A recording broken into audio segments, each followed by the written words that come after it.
Hello and welcome to another video review. This is Hammerting for PC. This is a game described by its developers as a vertical dwarven mining colony sim with RPG elements, developed by Warp Zone Studios and published by Team 17 Digital, and it was released out of early access on November 16th, having been in early access for a bit over a year at that point. And while the game did get a bit of a mixed reception when it finally launched out of early access, it's not really gotten all that much attention. Now, to be fair, colony sims, or at least colony sim adjacent games, which is more what I would describe Hammerting as, are fairly niche games, and I wouldn't really expect a huge amount of attention to be given to games like this. But at the same time, I really haven't seen anybody talking about Hammerting. So needless to say, I was quite curious about it. I ended up getting a copy and started messing around with it a bit, and thanks to the time dilation effect of having a sinus infection last week that I'm still recovering from, as you can probably tell from my voice, I ended up putting a lot more time into Hammerting than I really thought. So much so that you're getting this review. So let's go ahead and just start delving right into this thing and find out what exactly we're dealing with here,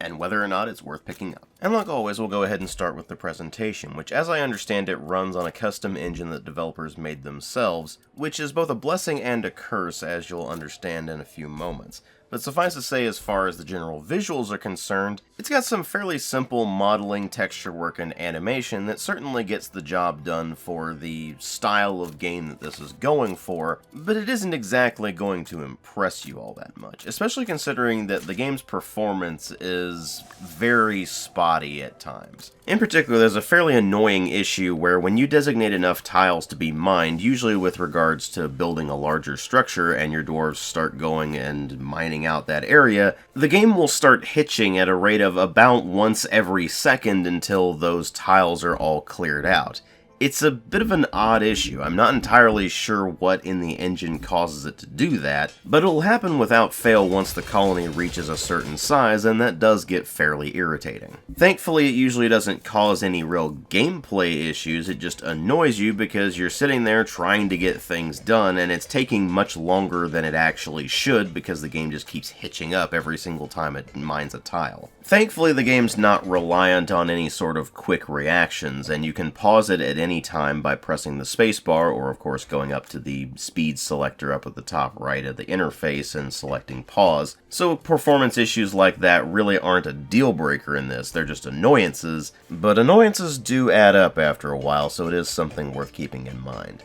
Something else to keep in mind is that the game's interface is not exactly the most intuitive. It is certainly functional, it gives you the information you need to be able to do what you need to do, but it's really not a very clean interface, and the controls take some getting used to because they don't necessarily behave in ways that you would really expect them to behave. Some of that is due to the game's perspective, where it is technically a 3D environment, but you're looking at it from a side view, so you'll end up with some oddities here and there when you try to lay down tiles, or when you try to put down cart rails, especially the diagonal ones, and while you get used to it after a while, that adjustment period can be a bit irritating. Again, not necessarily a deal breaker, but it is an annoyance and something that adds to the pile. So the visuals, the performance, and the interface can be a bit messy, but are overall mostly functional. But what about the sound design? Well, there's no voice acting in the game, so nothing to speak of there, so it really falls down to the music and the sound effects, and the music is a rather repetitive loop that is certainly decent enough music, it's just that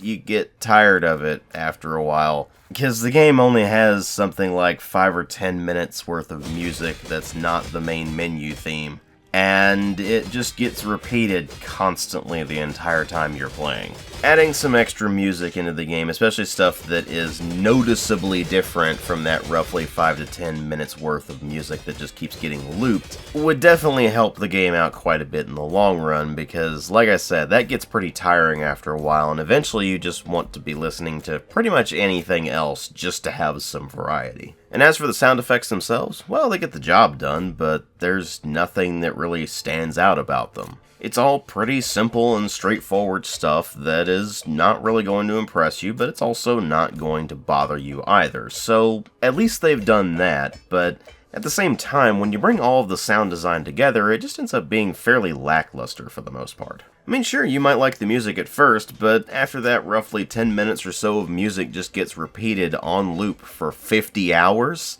yeah, you're probably not going to like it so much anymore. And when you bring all of the presentation together, you end up with something that is very much a mixed bag. It doesn't look or sound bad per se, but it's definitely rough around the edges, and it will require you to put up with a fair bit of annoyances in order to focus on the game proper. But of course, what really matter here are the story and the gameplay, except this game doesn't really have a story. Your premise is that you are a newly established colony of dwarves somewhere in the mountains of Mara, and as the dwarves expand their colony and delve deeper into the earth, finding more and more resources and threats along the way, there is a multi-faction war raging on the surface, and the dwarves will have to work to supply their various allies in order to secure a victory. Beyond that premise, there's really no story in this game at all. It's all entirely down to the gameplay. So what is the gameplay of Hammerting? Well, it's sort of a colony sim, but I'd really say it's more adjacent to a colony sim. Because generally speaking, if you hear the phrase colony sim, you're going to think more along the lines of something like Dwarf Fortress or RimWorld or something along those lines.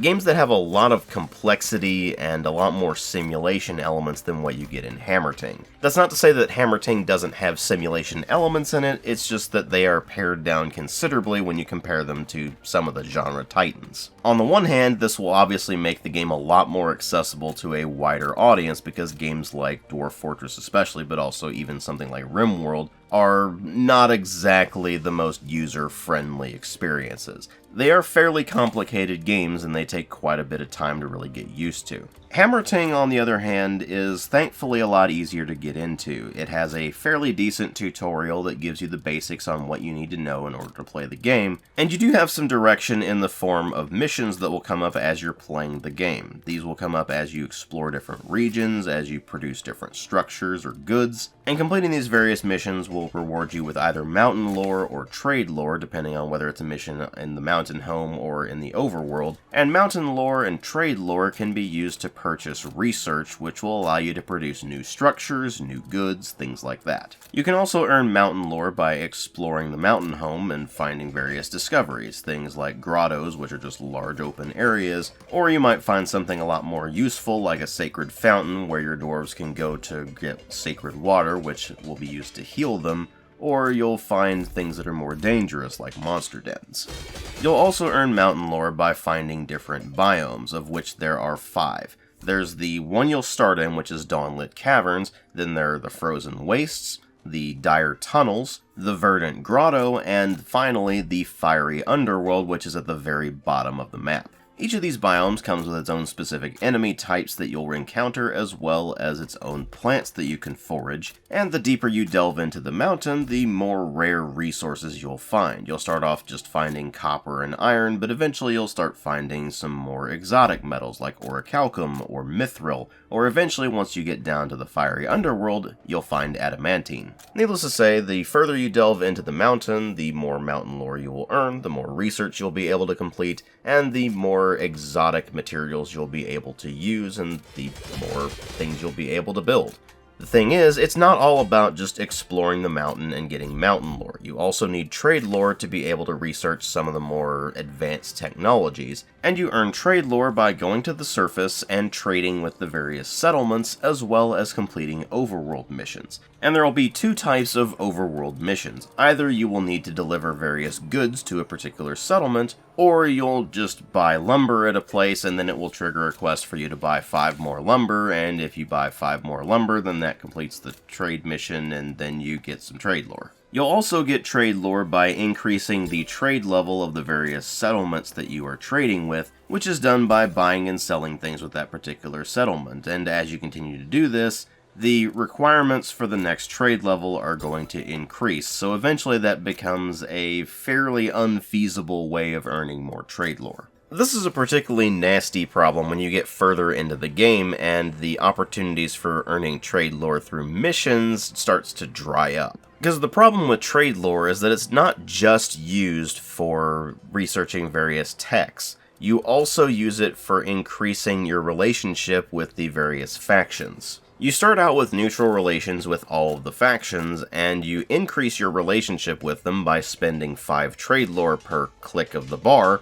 until eventually the bar will get up to the next level of relationship. It will start at neutral, and then it will go up to respected, and then eventually esteemed. If it is esteemed, then you will be given a new overworld mission that is called Dwarven Subversion, at which point you will need to deliver 10 dwarven licorice to the capital of whatever that faction is, and once you do that, then they are considered your ally. If they're considered your ally, then all of the settlements they control count towards the victory condition, which is for you or your allies to control all of the locations on the map. Though what that really means is for your allies to control everything except for the mountain home, because you have no way of venturing out into the overworld and taking control of any of the settlements. In fact, you really don't have much influence over the overworld at all. You can spend trade lore to improve your relationships with the factions, sure, but you can also use it to try to influence the relationships between the other factions and try to make them hate each other more or like each other more. But no matter how you try to influence the various factions, it never seems to have any real effect, other than, of course, giving you that Dwarven Subversion mission, and then once you complete that, then you're their ally, and that's it. To give you a prime example, there was one particular faction that I decided I felt like aligning with, and fairly early on when I encountered them, I started to try to beef them up a bit, and I also used trade lore to try to influence their relationships with their nearby factions. But even though I bumped up their relationship with the other factions, and bumped up those other factions' relationships with them, those other factions that I had improved their relationships with just kept piling on them until eventually they just stomped that particular faction into the dirt, and then eventually they just started to squabble amongst themselves. And that already highlights one of the bigger annoyances with the way the overworld is structured. You see, the various factions are constantly going to war with each other, and basically the way that works is that they will gradually field armies that will just move along the roads until eventually they'll get to a particular settlement that the enemy faction controls, and the army will attack that particular settlement until eventually its fortification value bottoms out, or of course the army is defeated by the fortification value. If a particular army eventually bottoms out the fortification value of the enemy capital, and then another army goes up and attacks that capital, then the war is considered over. It enters a truce period, and the faction that was attacked when their fortification value was 0 on their capital loses some territory. Eventually, this will result in them losing settlements, and eventually, when they are reduced down to just their capital, it will result in them being completely conquered. Unfortunately, you as a player have almost no real influence over this whole process. As I mentioned, you can use trade lore to try to improve the relationships between the various factions, but, well, good luck with that, because it seems like that has basically no real effect on anything. Or you can try to shore up the fortifications of a given settlement by selling them blocks of granite, which will replenish their fortification values, and you might want to do that if you're trying to buy goods from that particular settlement, because a settlement will not produce goods unless their fortification value is maxed out. Other than that, there are 2 values that are associated with the actual factions themselves instead of just the settlements, which are manpower and might. Together, they represent the amount of soldiers that that particular faction can field in their armies, as well as the gear that they can equip those armies with. And while fortification values will only gradually increase during peacetime, manpower and might will slowly replenish over time even during warfare, and you can also artificially bump those up by selling the faction either weapons in the case of wanting to increase their might, or food in the case of wanting to increase their manpower.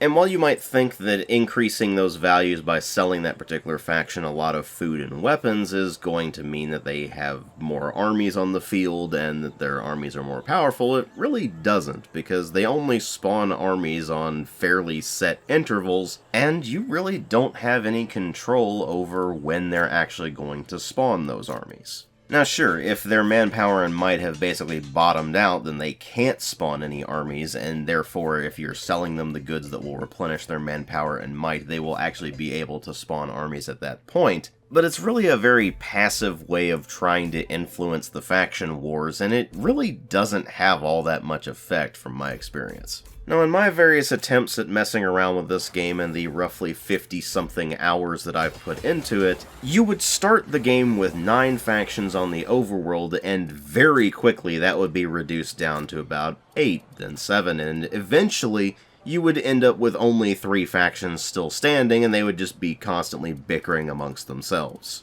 And no amount of attempting to influence the faction wars actually seemed to produce any appreciable effect. So what I ended up doing most of the time was just waiting until you got to the point where there were only about 3 factions remaining, and then start spending the trade lore to increase relationships with them, because at that point you have a lot fewer dwarven subversion quests to finish, and by that point you probably have actually found the materials you need to be able to make dwarven licorice in the first place. Because that requires a plant called sulfur sprouts, which are only found in the fiery underworld, which means you need to delve to the very bottom of the map to be able to find these things. And if you're playing on even a medium mountain, but especially a large mountain, then that is going to take you so long that by the time you get the sulfur sprouts to be able to make the dwarven licorice, you probably only have maybe 3 factions left on the overworld anyway. And the sad part is, it might as well all be a single faction, because they have no real difference between them other than the graphics used. All the settlements will sell the same sets of goods regardless of which faction they're in, and it's just based on what type of settlement it is. So for example, one that is set up basically as a logging camp will only sell lumber, whereas one that's set up as a mine will sell you basically nothing but ingots. It doesn't really matter what faction controls that particular settlement, it will always produce those goods, so it could be conquered multiple times over and it will still produce the same exact goods. There really aren't any specialty goods or anything like that you'll see with any of the factions,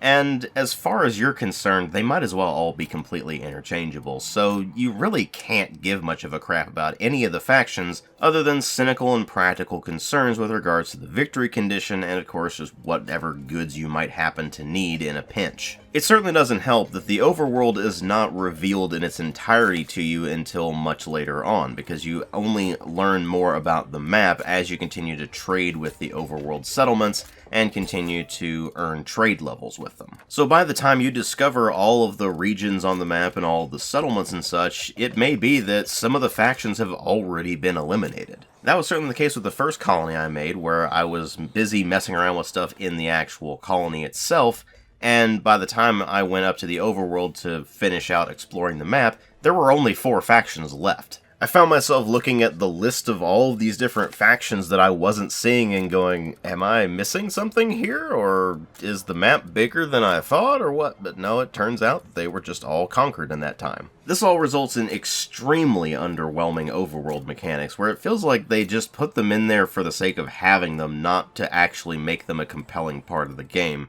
And that makes you focus more on the actual colony building aspect of the game, which is certainly more fleshed out, in the sense that you have a good variety of buildings that you can construct, which will allow you to produce and refine various goods, whether it be simple things like construction materials, or materials that you can build weapons and equipment out of, or of course produce food and drink for your dwarves to consume and for you to sell in the overworld as well. There's also some degree of landscaping, where you can build brick walls in the background to make things look a bit nicer, or of course ornamental bricks or runic bricks, which require more resources and much more rare resources to be able to build. And early on you might find all of this a bit difficult and daunting, because you start out the game with only 3 dwarves, and they may not necessarily have the most complementary skill sets. You see, each dwarf has their own specific stats and skills, and they will level up over time, much like in an RPG. And as they level up, they will get better and better at the tasks they're doing, as well as get access to perks that you can unlock in a perk tree that will give them more significant bonuses as well. And if you want to prioritize certain jobs for certain dwarves, or prevent certain dwarves from doing certain jobs, you can toggle certain jobs as favorites, which will also mark on the talent tree which talents are very conducive towards those,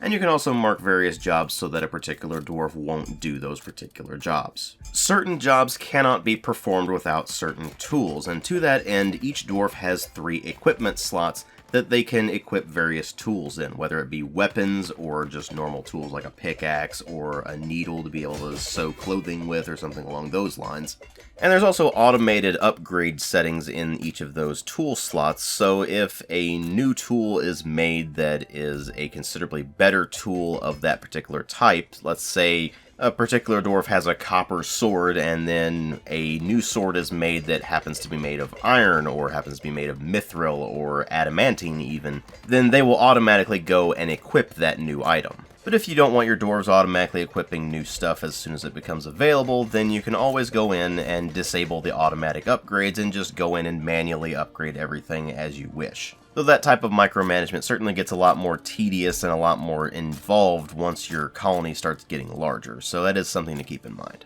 In addition to the 3 tool slots, each dwarf also has 2 ring slots where they can equip various special rings that will increase their stats, as well as an armor slot, which can be used to equip 3 different types of armor, which are going to be more or less beneficial depending on what that particular dwarf's jobs are. So if you have a dwarf that's, say, a farmer, and that's basically all they do, so they're always in the main part of the mountain home and they're never really going to need to worry about fighting anything, then you can always just give them workers' clothes and then they can reap the benefits of that. Whereas dwarves you know are going to be fighting more, you can equip with more substantial armor. Each dwarf also has a set of special attributes that are meant to give them a bit of personality and set them apart, although really they're just some slight stat differences. And they also have a set of needs that you'll need to keep track of as you continue to expand the mountain home and make sure you get all your production up. And the basic needs are as follows. You need to make sure that your dwarves are fed, you need to make sure that they have drinks, and you need to make sure that they have a place to store their wealth as well as rest, which is going to be a dwelling. And as their need meters start to deplete, the dwarves will automatically go around and start finding things to drink or finding things to eat, or they'll go to a vault and withdraw their wage so they can satisfy their greed or things like that. And if a dwarf is injured, then they will need medicine in order to replenish their health. If a dwarf's health bottoms out entirely, then they are unconscious, and if they are left unconscious for long enough, then they will completely die, and all of their things that they were carrying will just drop on the ground wherever they were. But as long as they're unconscious, they can be revived by bringing them medicine. This gives fallen dwarves a chance to be saved from a terrible fate when they just wander off into a certain area and get blindsided by a bunch of enemies, or if you sent them in to take care of a monster den and you happen to suffer a couple of casualties in the process. That way you're not having to just constantly go and recruit new dwarves and spend the fairly large amount of money that it costs to get the new dwarves, especially once you get further into the game and you start getting access to dwarves who have a wide variety of already pretty well leveled up skills right off the bat. Obviously, when you get further on in the game and you get more reliable ways of earning money, then you're not going to be as concerned about that. But especially early on, that's definitely something you need to be very aware of when you're going and starting to delve further into the caverns, and you start running into enemies that are tougher and tougher the further you go down. Something else you're going to need to be careful with is the automated production, especially with regards to your crops. You see, food becomes an issue if you are not very careful with the way you set up your farming system. The way farming works is that you need to put down fertile soil first, and then you can sow crops in that fertile soil. The first crop you'll have access to is tuncat mushrooms, which require you to find those mushrooms somewhere in the caves that you're in and harvest them and then plant them in the soil. And that's how a lot of the plants are handled, from the tuncat mushrooms to the gloom wheat, to the deep hops, to the rime beets, and all manner of things like that. The thing is, not all of the plants are like that. Some of them have seeds or spores, like the citadel mushrooms, which are what you're going to be using as your primary lumber source, have spores that you can plant in order to actually be able to grow the citadel mushrooms, and you never really need to worry about running out of them as a result. Mountain barley is much the same. It has seeds that you can plant in order for it to grow instead of having to take other mountain barley and plant that. And while this probably sounds a bit convoluted, it's really a bit worse than that. Because certain crops don't have seeds or spores that you can plant instead of requiring you to plant more of that particular crop,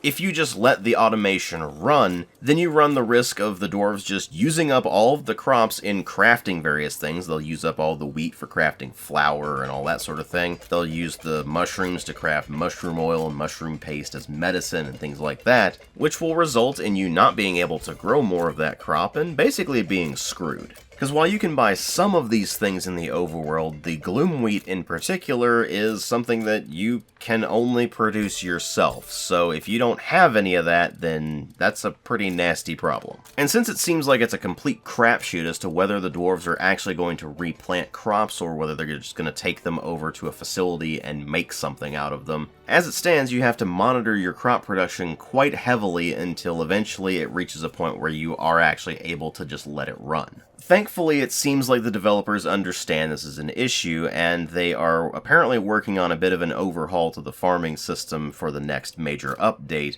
So hopefully if you're watching this video in the near future and they've got that update out already, this won't be a problem anymore. But right now, it's a pretty major issue that can very easily destroy your entire colony if you're not careful. Another thing you're going to need to be very concerned with is the sheer amount of storage space you're going to need for the larger colonies. You see, each storage facility holds 600 units, and every single item in the game, whether it's a building material or a crop or a seed or whatever it may well be, all takes up a single unit. And particularly with certain crops, you'll notice that they have very high production rates, so you will be very quickly swimming in that particular crop. For example, deep hops and mountain barley, both of which are used basically exclusively in the production of beer. Since they're a lot less likely to be used up in rapid succession, like, say, the Tuncap mushrooms or the gloom wheat, you might as well dedicate entire storage facilities to just one of those particular crops, because you will be very quickly swimming in them if you don't. Same kind of thing for the Citadel mushrooms. Even if you have a very small amount of them, they produce a lot of wood, and as a result, you'll be basically swimming in wood because you don't use it for very many crafts.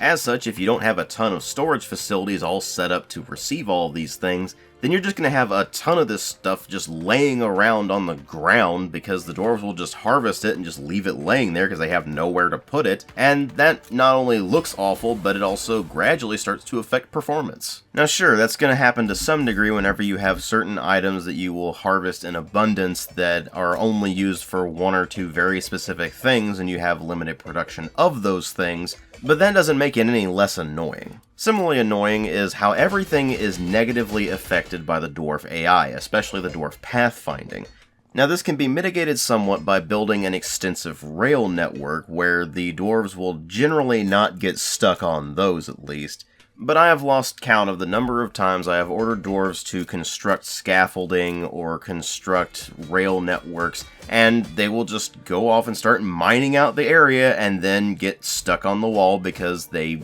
opened themselves up to a pit below, or they will outright fall into the pit and then be stuck there until somebody comes along and actually builds the structures that you were trying to build in the first place so they can actually get out of there. And sometimes it will show dwarves as being stranded for no discernible reason. They'll just be standing there and you'll have absolutely no idea why. And it really doesn't help in this regard that your actual control over the dwarves is extremely limited. You can select them and then right-click to move them somewhere, but that's about all you can do. You can't directly order them to do anything. You always have to just issue orders for building something or for attacking an enemy, and then whoever is assigned to that job will potentially have it put into their job queue, at which point they will eventually go and do it. You can mark certain jobs as high or low priority, but I've noticed numerous instances where I've marked something as high priority and it still took them a good 20 plus minutes to actually go do it. And while the very limited direct control over your dwarves is fairly normal for a colony sim, in this particular case, because the dwarf AI is so spotty, you end up having to micromanage the game a lot more than is clearly intended. Farming, for example, can become incredibly irritating when you have all of these farming tasks that are clearly marked as high priority and your dwarves just won't do them because they're